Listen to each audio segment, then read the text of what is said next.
Control number 41884, please introduce yourself. Good day, Ma'am and Sir. My name is Maya Chanice Montealto.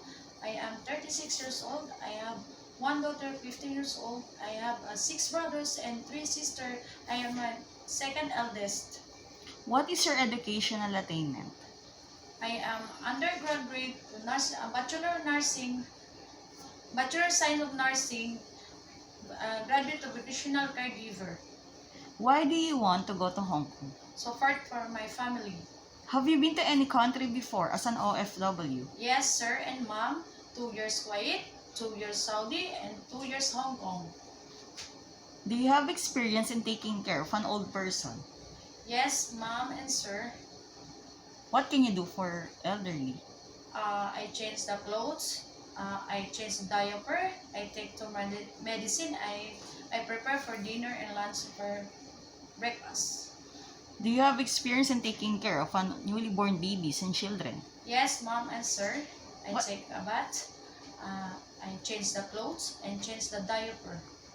Aside from your daily household work, what other special skills you can do inside the house? I can cook in Chinese food like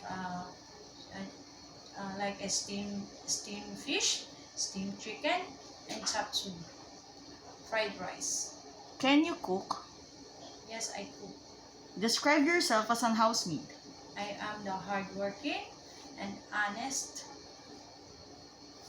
I do clean the house and washing and cook. During misunderstanding of your employer, what do you do? I say sorry. Describe your relationship with your past and present employer. How did they treat you? My employer past, she's treated like a family and she's generous. Message for your future employer in Hong Kong. Good day, ma'am and sir. If you hire me for domestic helper, I will promise to finish my contract. I do my best. Thank you.